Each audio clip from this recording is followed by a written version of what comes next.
Hello there and welcome to Bad JuJu. My name's Mama Jules and our case today takes place in New Zealand just before Christmas in 2018. A young couple meet up on a Tinder date and what follows next has frightening and brutal consequences, and it's all captured on CCTV. So, if you're ready, grab a tea or a coffee, get comfortable, and together we will investigate the disturbing case of Grace Millane.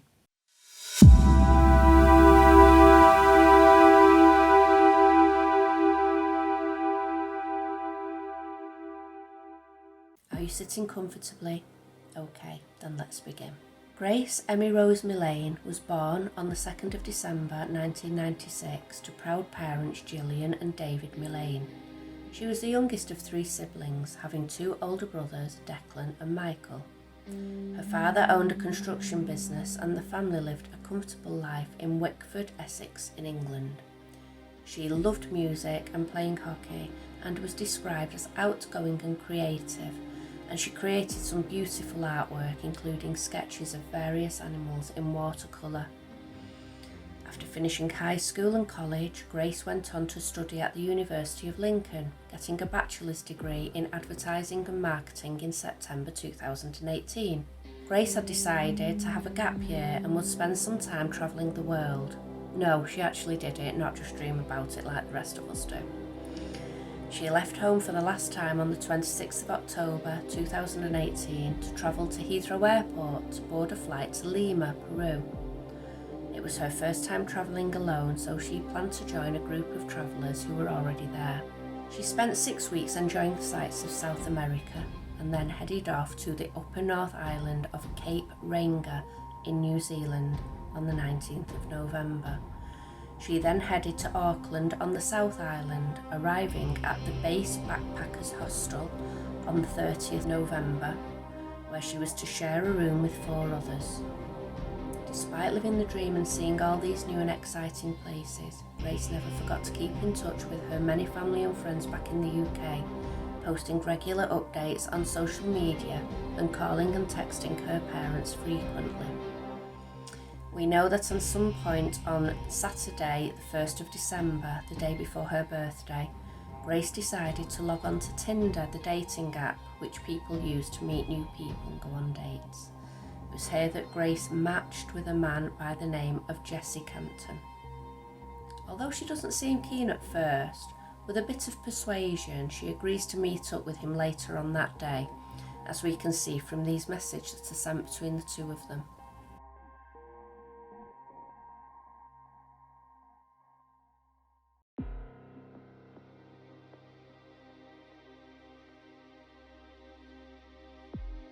So, at around 5:30 p.m, Grace leaves the backpackers hostel and from there she walks around to the Sky City, which is a bit like a meet-up place with bars and restaurants and the like. She's wearing a casual black dress and white pumps, and she's seen hugging a guy wearing a blue shirt. This is her Tinder date, Jesse Kempton. The 2 go into Andy's Burger Bar for cocktails before heading on to a Mexican cafe just around the corner. Grace can be seen looking very relaxed and chatting to the waitress. From there, they continue bar hopping and are seen drinking beers at the Blue Stone Room and look to be enjoying each other's company. They are seen chatting, laughing and sharing a kiss. We see Jesse Kempton leave to go to the bathroom, and as he does, Grace picks up her phone to text her friend Amina in the UK to say, "Connecting really well with this guy." We later see them heading back to Kempton's apartment in the City Life Hotel. This was the last time Grace was seen alive.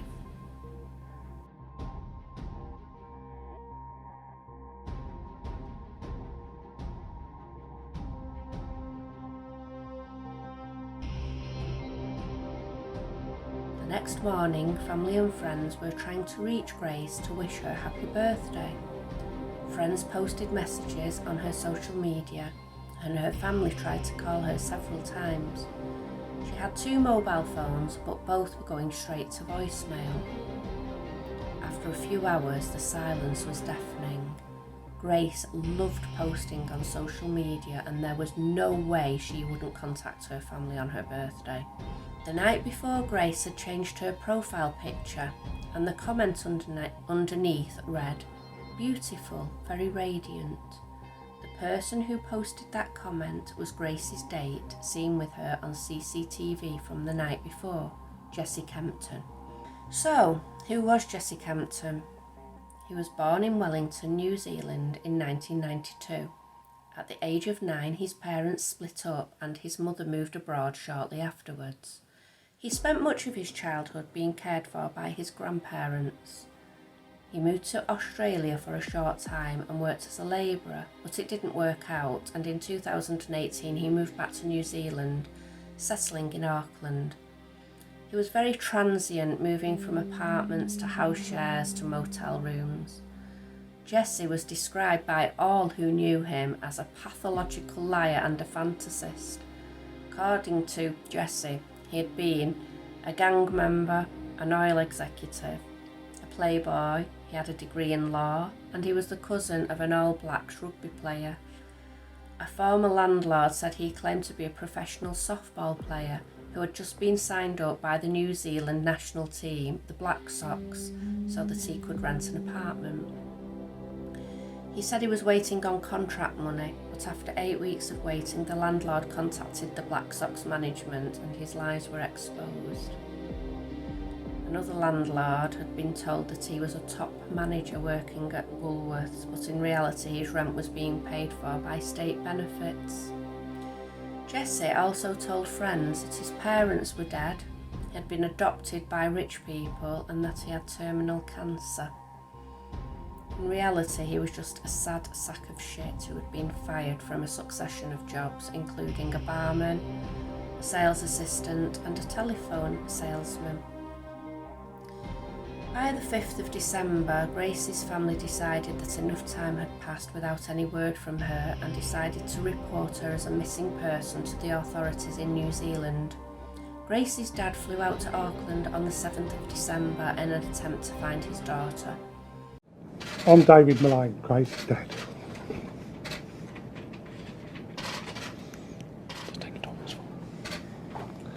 Thank you for coming today. As you know, Grace has been missing for several days. We last had contact with her on Saturday the 1st of December, and as a family we've been extremely concerned for her welfare. Grace is a lovely, outgoing, fun-loving, family-orientated daughter. Grace has never been out of contact for this amount of time. She's usually in daily contact with either her mother, myself, her two brothers, members of the family on social media. She arrived here on the 20th of November and has been bombarding us with numerous photographs and messages of her adventures. We are all extremely upset, and it's very difficult at this time to fully describe the range of emotions we are going through. It appeared from the CCTV footage that the last time Grace was seen alive was entering the apartment complex of the City Life Hotel with Jessie Kempton on Saturday the 1st of December at about 9:30 p.m. As you can see, living in Auckland is not going to do Kempton any favours at all, as everything he does leading up to and after the crime is captured on the city's CCTV, which is literally everywhere and is amazing quality. What can't speak can't lie, as they say, unlike Jessie Kempton, who couldn't lie straight in bed, it would seem. Kempton killed Grace sometime between Saturday the 1st and Sunday the 2nd of December in his City Life Hotel apartment. He is seen here at about 8 a.m. on Sunday the 2nd of December in the elevator of the apartment block. He is then captured on images from a store on Elliott Street buying a large suitcase before wheeling it back to his apartment. We next see him in a supermarket buying bleach, rubber gloves and cleaning materials. At 10:33 a.m. he gets into a taxi and goes to a car rental company where he picks up a red Toyota Corolla before driving it back home. And then what do you think this absolute low-life scumbag does? Wrong. He goes out on another Tinder date. However, the date decided to cut short the meet-up as she found him to be creepy after he discussed strange topics with her. He told her that he had police friends in the murder squad who were currently looking for a body in the Waitaka ranges, and this will become significant later. And he told her, "Did you know if you bury a dead body more than 4 foot underground, a sniffer dog can't detect the scent?" Unsurprisingly, she declined his offer of a lift home and cut short the date. Later on that day, after the failed date, he rents a carpet cleaning machine after telling staff at the hire centre he had spilt red wine. He returns the machine half an hour later. At 9:30 p.m, he is seen taking 2 suitcases into the elevator on a hotel trolley, which he then takes outside. He puts the suitcases into the rental car. The next morning, Monday the 3rd of December, Kempson walks into a store and buys a shovel, then drives away and returns to his apartment building at 9:30 a.m. We next see him in a dry cleaners and then cleaning the hire car, which he later returns to the hire company. On the 5th of December, we can see him disposing of Grace's remaining possessions in a bin in a park. Now, it had been 4 days since Grace was last seen, and Auckland police had been informed, and due to all the CCTV footage, they were hot on Kempson's trail. Grace had been last located at the City Living Apartments where Kempson lived, and police were looking for him for questioning. Here he is seen returning to his apartment and the police take him by surprise, waiting for him in the foyer. He spots them and tries to walk away unnoticed, and after they chase him, he is taken in for questioning. Tell us about Grace. So I was talking to Grace on Tinder. Yeah. We'd matched on Friday. I saw that we'd matched the next day on Saturday. And then we met at Sky City, and then we decided that we were going up to Andy's Burger Bar, which is on the 1st floor. Whose idea was it to go to that particular burger place? Me, because I didn't initially know that she was real. What do you mean? Well, there's a lot of... So have you heard of catfish? No. So catfishing is where someone uses your profile or uses your photos and pretends to be you and then meets, and you're a completely different person. How does meeting in a public place sort of protect you from meeting someone who's not as good looking as... Well, there's security there. So if she wasn't who she said she was, Yeah. at least in my mind I'd feel safe. Mm-hmm.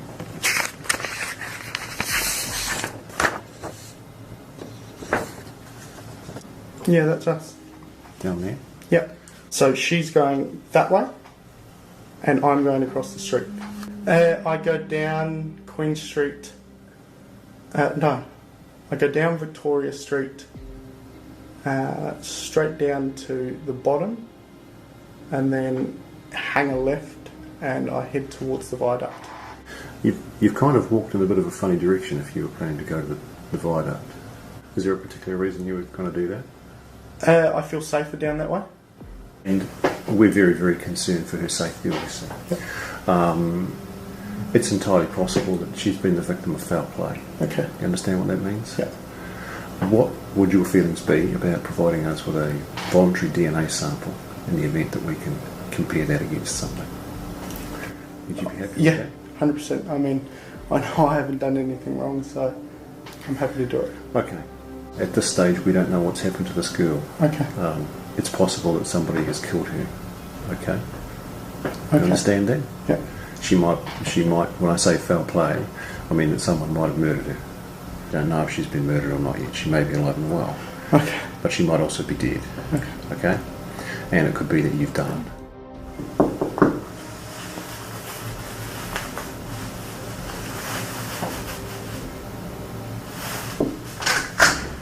Hey, I just want to ask a question. Have I been arrested for something I didn't do? You haven't been arrested, mate. Oh, sorry. Holy shit. Being the lying scumbag that he is, Kempton lies throughout his entire interview. During the next interview, his version of events have changed dramatically. Indicated that you're willing to speak to us about the events of last Saturday. Is that correct? Yes. Tell me what happened last Saturday. She started talking to me about 50 Shades of Grey. We started having sex. At first it was just normal. And then she asked me if we could get into bondage, having, I guess, more violent sex. We ended up on the floor, and then she told me to hold her throat. So I went into the shower, and then all I remember is falling asleep in the shower. I need to stop. I need to go. And after the interview on the 5th of December, police searched Kempson's apartment and investigated it using luminol, a chemical that detects traces of blood. They discovered Grace's blood covered the carpets in the room. Jessie was interviewed again on the 7th of December and this time told the police yet another different story. This time he said that when they went back to his apartment, they started getting down to business, so to speak, and Grace mentioned that she liked bondage and she wanted him to choke her. They took intimate photos of each other, and after this he decided to go and have a shower.